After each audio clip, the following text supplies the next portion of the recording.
Hi, I'm Matthew Herzberg. Welcome to the Myopia Mindset. We've covered the Ortho-K fundamentals in a couple of episodes. Cary's mentioned things like diameter and why it's so important.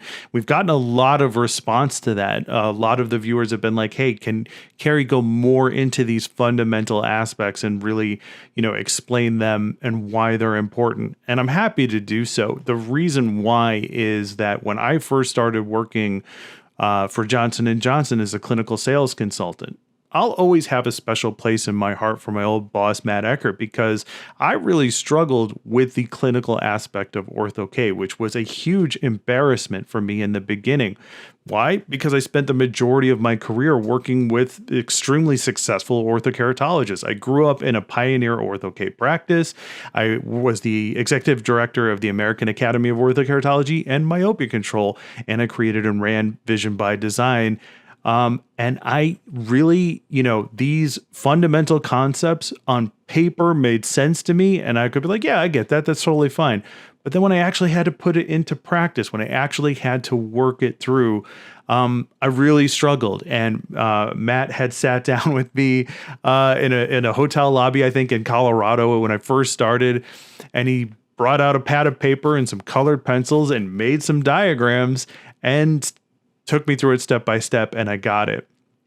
I swallowed my pride. It really helped, and I was off to the races. The problem is I began to see the same roadblock, the same obstacle that I encountered in some of my accounts when I started working with the Ability Overnight Lens. I just didn't understand HVID, diameter, volume, corneal shape, Jessen factor, and these are core principles that new to Ortho-K docs need to understand. You need to understand why they're important. So here's what I'm going to do. This is going to be a two-part episode. The first part's going to be available to everyone. The second part is going to be available just to our subscribers. I'm going to open up the comments. If you have any questions about anything Cary mentions or talks about in this episode that you want him to go into more, or you want him to answer, we will do a follow-up episode. We'll do a part 3 that will answer your questions directly. So wherever you found this episode, leave a comment. And if you're enjoying the Myopia Mindset, don't thank me, thank our subscribers. They give us their real life money to make this happen, and I appreciate it so much. I can't believe we're off to an amazing roll here at the Myopia Mindset. So thank you so much to our paid subscribers, and let's get to the episode.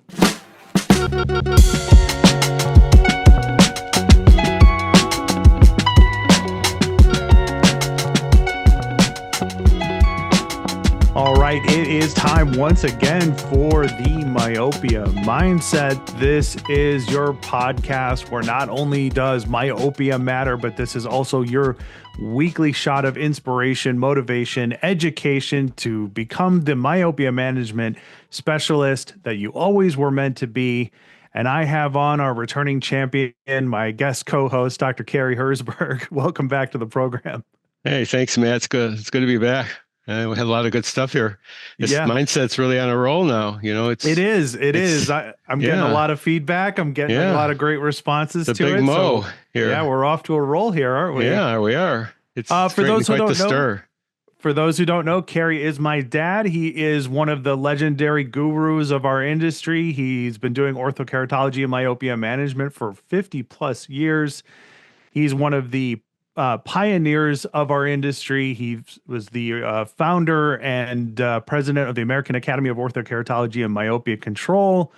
He has been a source of inspiration for so many successful orthokeratologists and myopia management specialists who cite him as a definite leader in our industry and a source of mentorship. So I usually reserve him for our premium episodes, our supporter-only episodes. Sometimes I use content that he and I talk about in the main feed.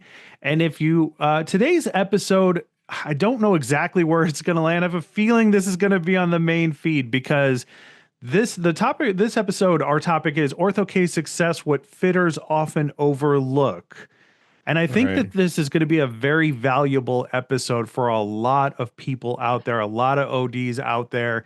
And to just give you kind of a peek behind the curtain, growing up in Cary Herzberg's home and definitely coming back for like holidays or weekends or whatever.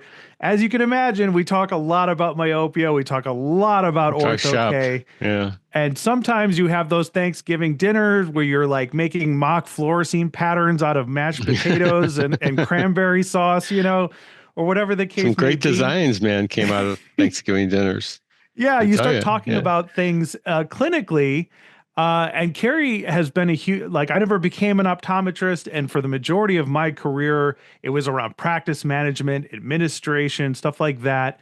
And then I had the benefit of being able to get involved in a clinical capacity. And this was something I thought I would never get to scratch the surface of, but I found out I absolutely loved it. So our conversations start talking about corneal shape, about diameter, about the overlooked importance of volume, for instance. And I was Yes. like, hey, let's press record. Let's put this conversation on the podcast because I think these fundamental, often overlooked aspects of Ortho-K are super important. Yes. And I'll tell you this, Matt, volume does matter. It certainly does. It certainly does. So I've got my pen, I've got my paper. I'll be taking Yeah. notes as we go for sure. Okay. So, Cary, let's start with volume because when you originally told me about the importance of volume when it comes to orthokeratology, I have to admit it took me a couple of rounds to get, to wrap my head around it. So let's Yeah. start with Well, volume. let me give some background before Okay. we even get into it. Back in the 1980s in Nashville, we had a national eye research meeting. There was a great discussion at that point of what was exactly was happening underneath the Ortho-K lens. How does the cornea change? What is causing the cornea to change? And we all had different theories. But Roger Tabb had the hydraulic mechanism, the hydraulic theory, fluid forces. And he said this, we all, we blew that one out. You can't be serious. It's not really what it is. He says, yes, it is. This is really what's causing the change in the cornea from that lens. And so it turns out Roger was right. He was way ahead of his time. And the tab design, Roger had a very famous Ortho-K, keep his memory alive. He's quite a innovator in the field, one of the early ones.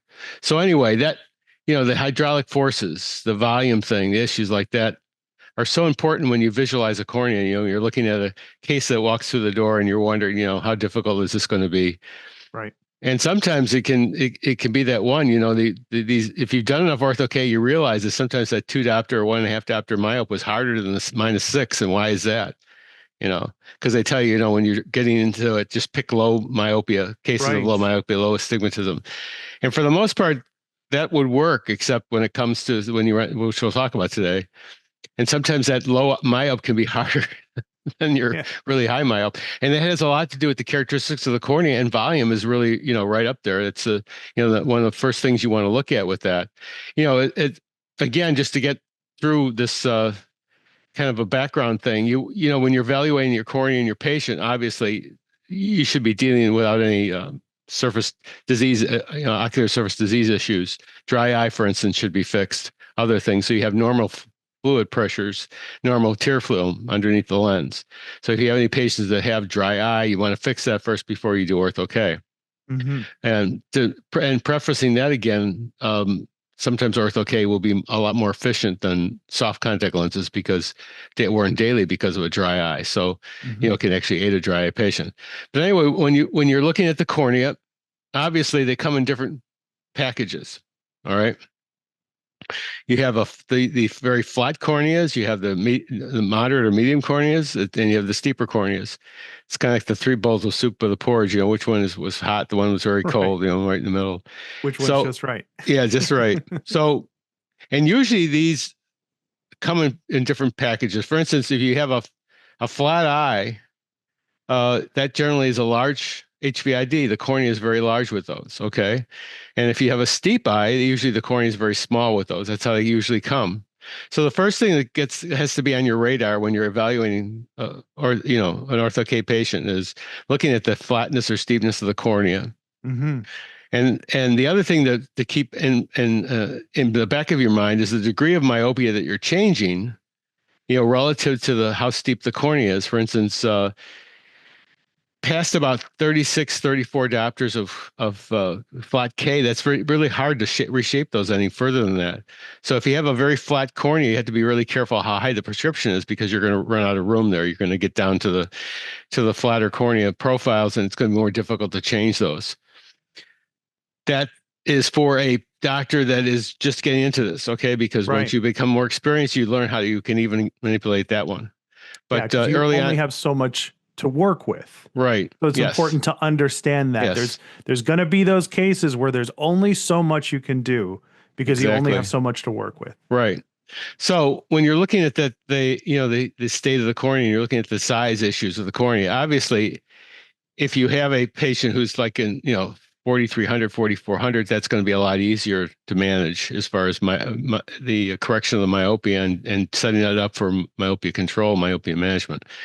However, when you have these flat corneas, and they're small flat corneas, in other words, you have 4,100 cornea, and it's only, it's HVID is very small. It's 11 to the instead of being 11.8 or 12.0, which is more normal. And even flatter should be even bigger, sure, on the bigger side. So those cases are a problem because the small flat corneas have less volume. You have to think of this three-dimensionally. Okay, steeper cornea is more volume, right? Flat cornea is less volume, less steep. The other factor that runs into this, along with that, is the eccentricity of the cornea. How much eccentricity there is. Is there a lot or less eccentricity? And for those who don't haven't heard the term before, eccentricity is the actual change of the curvature from the center of the eye out to the periphery. And the eye, in normal eye shapes, it's going to flatten from the center. Once you do your Ortho-K, it becomes the opposite of that, but that's after you treated the cornea. So if you get a patient that has a very high eccentricity, those cases usually mold faster than with smaller cases of eccentricity. And plus, you're looking at that case too, and the less change, you're going to have to add more engine to that, more drive to try to correct that patient because they have less eccentricity to work with. So they tend to, eccentricity tends to be how the cornea flattens out. So you want to, when you're looking at these cases, you can evaluate, look at that and decide, okay, this case it's a small flat cornea. I need to, here's a couple of different things I could do. I personally, in my own practice experience, there wasn't, unless we had a diseased cornea there, and or the patient wasn't the right kind of profile for good Ortho-K, wasn't going to work out really well, I would go forward to try to do these things, because I figured, I'm going to learn something by getting to the point where I can actually do this case. I'm going to learn new skills. And it was true for the most part. Every once in a while you ran into a head knocker or so, and you could say, this is absolutely not going to work. Yeah, and I think that bears worth repeating, because I have encountered so many doctors who are new to Ortho-K specifically, and it's great that we have lens options or labs that are willing to help us, with the appropriate information and make the lens. But how much are you really learning? You need to ask questions. You need to understand what's happening, because it's great to get the right lens made and address the problem and fit the patient. And if that works for you, keep doing it. That's fine. But we do need to learn about what's going on. In Cary's generation, they didn't have a lot of lab support in that capacity. They did have some, but they really just had to figure it out as they go. Right. So I want to make sure we repeat that point. Yeah. And look, you learn these skills, right? And you use them again. I mean, do you want to, the old saying, you can give a man a fish and that'll serve, it'll satisfy him for a day. You teach him how to fish, and right. So this is the same thing again. I would plug those skills in that I learned into other cases, and, get to the resolution of that patient a lot faster, because I intuitively understood, what I need to do there. If you keep going for consults, you're going to have to keep going back down the same, road again. And it's going to, you yourself, depending on how you're set up with your practice, may want to do something a little bit differently than that. And it's a growth factor with that too. I mean, you're going to start cutting your teeth on this, right? And so you want to, have some success. So you might want to bring in all the knowledge you can to get that success. But after a while, you're going to figure out, what, I can do this. Right. And maybe I could do this even better because sitting there with the patient, the doctor patient, you have an advantage over the person on the phone or the person, you're sending the topography through or whatever Yeah. means you're communicating because you're sitting there with the patient. So you can see things that, are harder to relate that someone off site might have a little bit more of an issue with that. Yeah. So you're looking at those really functional differences in cornea and evaluating your cases. Obviously where I would really recommend a doctor think about at this point is not so much that I can't do this case, but figure out how to do the case if you can. Hmm. I mean, certainly if you're having a over 5 or 6 diopter myope and you have a 40/100 cornea, that's not a beginner cornea. If that's not a Right. beginner case for someone who's inexperienced, but if it's 3 or 4 diopters, why not? Learn. Yeah. That should be very doable. I mean, 4 and less is really kind of the sweet spot for most Ortho-K, right? Like, well, it used to think it was. The problems with a lot of the designs that were based on that was that they really could have done a lot better, but they were yeah. targeted for those amounts. And some of them had to do with FDA approval and other concerns. But they were really, those designs that are for 4 and under. I mean, in my practical experience, those are more limited designs. Okay. So actually, well, okay. When you are managing a cornea and the higher the myopia goes, okay, the more change there usually is in the cornea, the more change you have to induce on the cornea to get we talked about reference before about eccentricity, but you're going to create that change on your cornea. So it's relative to the fact that you have this higher prescription or a more difficult cornea to work with. So you're engineering your central base curve to flatten that. Just simple math, if it's a 4 or 5 diopter myope, then you're going to be 5 diopters, 4 or 5 diopters flatter than the flat K, and then you need to add your Jessen factor in. If you're working at higher levels of myopia, you should be using higher Jessen factors. So we need to go into Jessen factor because not many people know what that is. Yeah, that's another discussion. So this total target then is a lot more. You're not talking about changing 4 diopters. You're talking about changing maybe 6 diopters in the cornea if it's a 4 diopter myope. So immediately that gets into your point. Why am I doing something that's limited to 4 diopters? Because if you did a 2 diopter myope, maybe, but you're not going to then use a higher Jessen for that one. So that might be a little more limited scope. But anyway, when you're engineering these higher myope corneas, you actually need more zones in the lens. You're actually going to be changing. You no longer can use one alignment curve. For instance, you're going to need multiple alignment curves because there's so much change occurring that it's too far apart. Your points are too far apart. So you're going to have to flatten some more, then flatten maybe more. At the same time, landing this alignment curve at that point. Consequently, also your reverse curves, as they get steeper, require that they also be broken into different parts because it becomes too steep as it lands on the cornea. So it's comes down off of that high curve there. The reverse curve is called the bridge curve. Okay.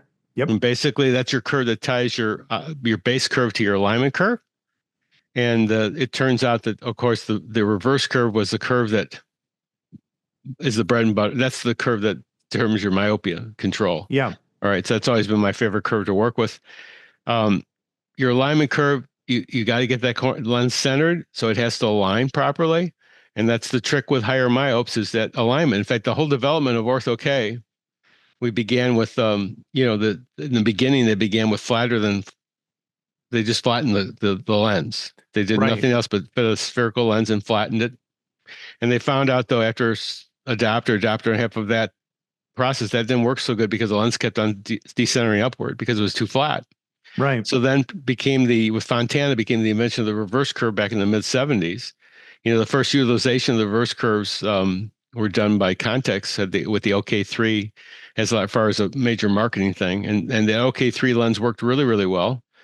It had a 6 millimeter optic zone and it had a very wide, it would usually be 9.5, 10.0 diameter, but it had a very wide reverse curve. Unlike the reverse curves used today, this thing was, a monster. It was over 1 millimeter. So, and those things turned out to be really well to deal with the stigmatism And it Hmm. also kept the lens centered. But then again, for the same reasons that we're talking about and why you need to consider all these multiple curves is because as you then discovered, higher myopia over 2.5 diopters, the OK3 didn't work as well. So consequently, there came, Sammy El-Haj Tom Ream came out with the four curve designs, which overnight was the breakthrough for Ortho-K Mm. because here you could do, in the past, you would use multiple lenses to try to correct low myopia. And then with the OK3, you did a lot better, but still low myopia. With the Ream lens, you could suddenly correct 4 or 5 diopters of myopia overnight immediately. Hmm. It was it Hmm. was it was it was just, and you could see the explosion across the universe of Ortho-K across the world. I had the great privilege of traveling quite a bit years ago and working with doctors and teaching this, and at the same time everywhere it's about when that happened. It was Tom Ream's design. He was really responsible for the new generation of Ortho-K that came about after that, Right. because of his design worked that well. And so, but again, that was a four curve design. Okay. And then obviously, we have Eddie Chow, my good buddy Eddie, who's got 8, 10 curves on his lenses for Yeah. the exact same reason. You're working with more dynamics there with the cornea. But I don't want to lose the audience here, but when you're talking about managing myopia with Ortho-K, you're going to be talking about steeper reverse curves, more elevation of the reverse curves. So you're automatically into more complex designs. Right. And so you'll find that in a lot of times, there are designs out there that are really good, but some of the older designs, not so much. So, you want to stay with the newer stuff or design it yourself, after you get to that point, you get skilled enough to do that. And there's certainly a lot of opportunities. There's certainly some great designs out there that are made by these different companies that are very exciting. So, um, anyway, I always, kind of nerdy in this respect. I always wanted to know what was going on with the lens and why things worked the way they did. I mean, it's a simple thing. It's it's Ortho-K is an engineering mentality. I know we talked about this with other podcasts. You're a bit of an engineer here. You're Right. engineering a new corneal shape. And when you think about it, orthodontia, dentures, but braces. Yeah. Yeah. And Ortho-K are very similar. And so, your concepts of straightening the ortho, meaning straightening the cornea, your concepts are, very much the same as far as thinking about the dynamics of how that's going to work on an eye. So, and the beauty of Ortho-K is that you'll come out with a result that it's a patient that's looking through, and no matter if they have their lenses on or not, they don't wear the lenses during the day. They're looking through that myopia control device, at all times, Hmm. lenses on, lenses off, which is pretty incredible. You can't do that with anything else. There's no other Yeah. way That's to a great accomplish point. this. Yeah, Yeah. It's working whether it's there or yeah, not. that's Right. right. It's That's, always yeah, working. that's a great point. So you want to put on that patient the best device you can for the best control of myopia. Hmm. And so this is why you get into custom designs, or why you gravitate to certain designs that are out there, because they are going to deliver more of that for you. So yes. So generally, as a rule of thumb, the older design, the less effective they're going to be towards doing this. And really that's open to the fact that there's been a lot of development happening, since we first started doing this. This is the 90s and the early 2000s when we had our approvals from, you know, the first approvals, FDA approvals. A lot of Yeah. changes have happened to that lens. And so, you want to get that into your lens designs if you can. The same topic about, when you talk about, to give just not to lose everybody, but you talk about using smaller optic zones for Right. smaller pupils. Well, that again requires, a change in your periphery. And Yeah. a simple thing to think about with Ortho-K, unlike other designs, like a regular RGP lens, if you increase the optic zone size, you tighten up the fit of the lens. So you're talking about a regular RGP fit that you might fit for multifocal or whatever it is, single vision, whatever it is. However, in Ortho-K, when you increase the optic zone, you actually loosen up the fit. So it's the exact opposite. And it has to do with the size, relative size of the alignment curve and the reverse curve, and and the peripheral curves, how they occupy that space. So, and we'll talk about this again in future podcasts, and we're not going to lose everybody here. Yeah. But again, make that evaluation. And I'm not trying to promote anything, but I mean, your fees are relative. You have a reason for the fees that you charge. I always thought the best way to look at fees was to, look at them as far as difficulty. More Hmm. difficult cases, you should charge more. You're gonna have more chair time. You will probably make more lenses for them. You'll probably have to replace lenses in the midst of that.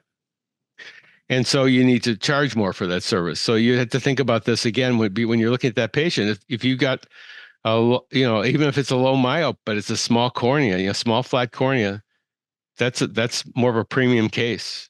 Don't be making a Yeah, and a mistake lot of, of people don't know to look for that. no, They they don't don't. know it. They Yeah. find out after they fit the patient, nothing happens. Yeah, they're like, why isn't this working? They moved a half a diopter, Yeah. and that was Hmm. grudging. Yeah. It's like you had a hammer weight, a half a diopter change. You say, and you look at yourself in the mirror and say, I know how to do this. I can get this done. I've done this before. I've Yeah. done 4 and 5 diopter myopes. Why can't I do a 2 diopter myop or 1.5 diopter myop? And Yeah.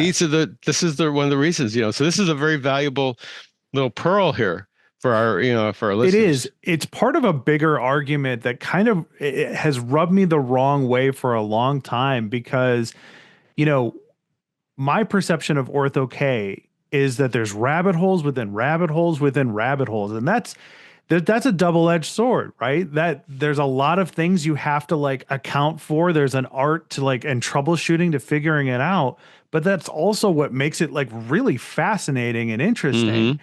And if you're looking at a circumstance, the one you just described, how are you supposed to rule out that that was the issue if Mm-hmm. you're not covering all of your other bases? And I know we're going to talk about some of it, but I want to stress this. This is why your topography captures need to be immaculate. Oh God, yeah. This is why you need to use the correct diameter. This is why all of these other fundamentals need to be in place Mm-hmm. because how are you going to know what the problem is if Right. these other things aren't buttoned up? And the diameter is so important because it'll mask the problem, because if it's too large Right. a diameter, you're never going to aware that you're in that issue because the diameter is masking the other problems. Consequently, a small diameter actually is actually not as safe as a correct diameter, because small diameters can move around the eye too much, and that's when we had a problem back Yeah. 25 years ago in China with the ulcer issues, because lenses actually would seal off. Dr. Tung did a study on that. They found out these ulcers had the center. They were off center. They were off pupil because the lens had moved too small and it moved off center and then sealed off. Yeah. And the natural inclination that I've noticed over the years is a lot of new to Ortho-K doctors just want to go small diameter by default.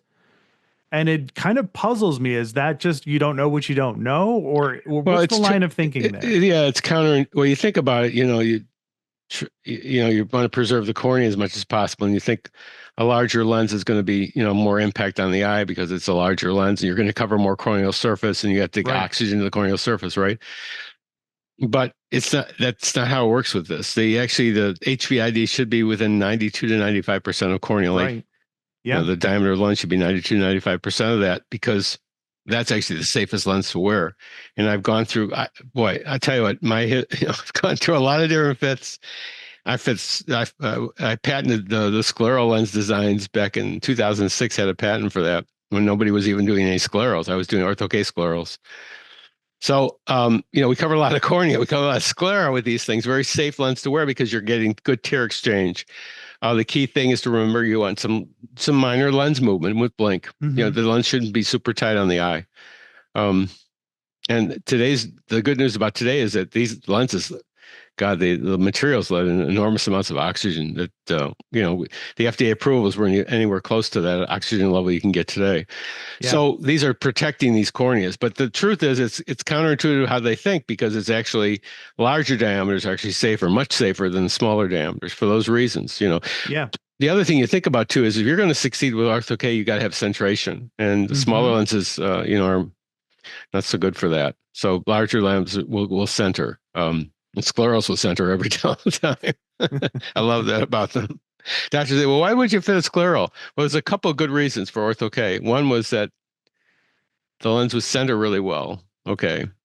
And the other thing was it was really good for astigmatism correction, because it was the same reason the OK3 worked. The large lens really helped reshape that astigmatism on the cornea better, more surface area. So don't be afraid to fit the correct diameter. It's going to work out just fine. And figure out how to do that. I cannot stress Yes. this Oh, enough. yeah. Okay, because I have been in so many practices where I said, well, how did you measure HVID? And Right. then you discover that the measurement was not done correctly. And I know that our topographers, we have equipment out there that can make those measurements for us, and that's fine, but make sure it's Yeah. being done at its You most know, accurate. you And know what the best way to measure cornea is? yeah, the one I learned in your practice, It's which a because trial I lens. didn't know how to measure on a device because we always use Yeah. the ruler. Right. Yeah. Yeah. The ruler. Yeah. And the rule. If you don't have a trial set, the ruler is great, but actually putting a lens on is the best way to Oh, actually okay. Yeah. put a trial lens. Like a Like trial. you, Yeah. yeah, you look at the lens diameter, then you eyeball it to what exactly. If it's not quite the right size, then you eyeball what you need. It's perfect. I've changed diameters because of put the trial lens on and just looked at it on the eye and said this is supposed to be the correct diameter. Take the time because you should be charging not to take the time. Yeah. This is why This charging is this is appropriately not a is soft lens on it vision care matters. plan Yeah. patient. This is a premium patient Mm-hmm. who's going to drive your practice success through the roof. Right. Okay. And the other rule of thumb with them is, of course, charge enough and then don't quit on the patient. If Yeah. you're not succeeding, get the direction you need to get from, and whatever the cost is to fix that patient, make sure that patient's successful. Everyone on your watch is successful. I would have situations, not so much with Ortho-K, with other things that I was doing, where I would just be doing different things, trying to fix this patient, whatever it took, and the patient would end up holding their hand up. It's like, excuse me, doc. It says, I appreciate all that you're doing for me, but I kind of had enough. Yeah. I've been to the office a number of times. It's, I'm good. We could stop now. That's about the only time I stop. Because Right. otherwise you just let me loose on those things. And I can't tell you how many things I've learned over time in fitting contact lenses that made all the difference. So if they're on your watch, they're successful. And that's why the fee structure has to be correct. Because you're going to maybe, this first fit maybe won't work for you, and maybe their second and even the third time, but get it right. And you might even switch off into a different design or a different way of doing it. Talk to your colleagues about that. That's one of the advantages of belonging to the AAOMC is that fact you have a source of people that have done this thing. They have the Google group and everything that you can get on and get them on to talk It's a about great that. resource. In my It is. opinion, it's not used enough. No. If I was an optometrist, if I was designing Ortho-K lenses, as soon as something interesting came up, I would be on that AAOMC Google group. I don't know why every doctor that says they're going to do Ortho-K, at least Ortho-K, and we haven't talked about myopia management because this is the group that is really into myopia management. The other ones pretend at it, throw a meeting every once in a while. These guys are serious. It's pretty easy to figure out who's really serious about myopia management after you start, looking into the organization. And the AAOMC is made up of people who like eat it, breathe it, drink it. Yes, they're thinking about it while they're sleeping. They like they've drunk the Kool-Aid. Yeah. And you could tell pretty quickly once you start talking with them that's the case. And they also, and they have the success to prove it too. They're very successful doctors, top of the rung here. So I can't imagine why someone who isn't into Ortho-K, if they're really into, if they're doing it, right? Sometimes they list it and they don't do any of it, isn't a member of this group and isn't using the resources they have to become better at what they're doing. Yeah. Awesome. Yeah. Great. Great episode. I feel like this is going to be part one of a larger series. Yeah, I think so. Ortho-K success, what fitters often overlook. And I think this is just part one of that. So, So Cary, thank you so much for coming You're welcome, back man. on. It's always a treat. And like I said, hearing about this from my perspective, growing up around it, like we talk like this all the time. And I think this information is super valuable. All right. Well, I hope this has helped you learn a few things, listener. And I hope we've inspired and motivated you. That is the whole point of this podcast. So definitely leave us a comment wherever you found this. Give us a 5-star review wherever you found this. I'm going to quote Matthew Martin here. Did you enjoy the podcast? If you did, would you give me a 5-star review? Please do so wherever you found it so more people can become aware of the myopia mindset. Cary, so much. Thanks for coming on so much. And for everyone else, we will see you at the next one.